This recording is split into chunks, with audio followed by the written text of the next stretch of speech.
হয়, আজি ৪৪ নং গড়েশ্বৰ বিধানসভা সমষ্টিৰ আমাৰ NDAৰ প্ৰাৰ্থী ভিক্টৰ কুমাৰ দাসৰ বাবে তেখেতক জিকাই নিয়াৰ কাৰণে আমি এটা কাৰ্যালয় লৈছোঁ শুক্লাই চেৰফাং সমষ্টিৰ নাওকাটাত মুখ্য কাৰ্যালয়।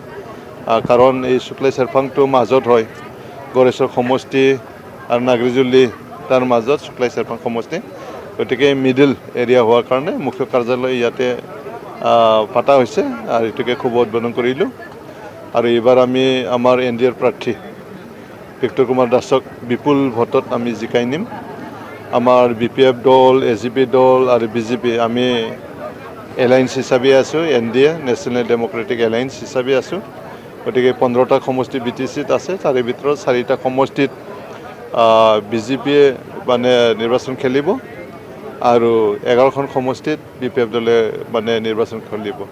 গতিকে 4খন যিটো সমষ্টিৰ ভিতৰত আমাৰ 44 নং গড়েশ্বৰ সমষ্টি BJPৰ হাতত আছে আৰু 43 নম্বৰ যিটো তামুলপুৰ বিধানসভা সমষ্টি এইটো তেখেতসকলৰ আছে। গতিকে তামুলপুৰ জিলাত 2খন আছে, দুয়োটাকেও আমি মানে বিপুল ভোটত জিকাই নিয়াৰ কাৰণে আমি কাম কৰিবৰ কাৰণে ইয়াতে ৰণকৌশল কৰিবৰ কাৰণে আজি সেই কাৰ্যালয়খন লোৱা হৈছে।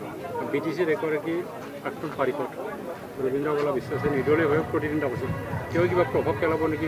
একো প্ৰভাৱ নেপেলায়, এই UPPL ভোট কাটিব।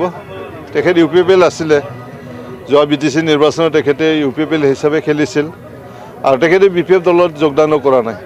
সেইদিনা কোনোবাই এজন ব্যক্তিৰ লগত যোগদান কৰিছে, কিন্তু BPFৰ মালাও আমি দিয়া নাই। গতিকে তেখেতে BPFৰ ভোট কোনো মানে খেতি কৰিব নোৱাৰে, BJPৰ ভোট খেতি কৰিব নোৱাৰে, তেখেতে খেতি কৰিব UPPLৰ ভোট।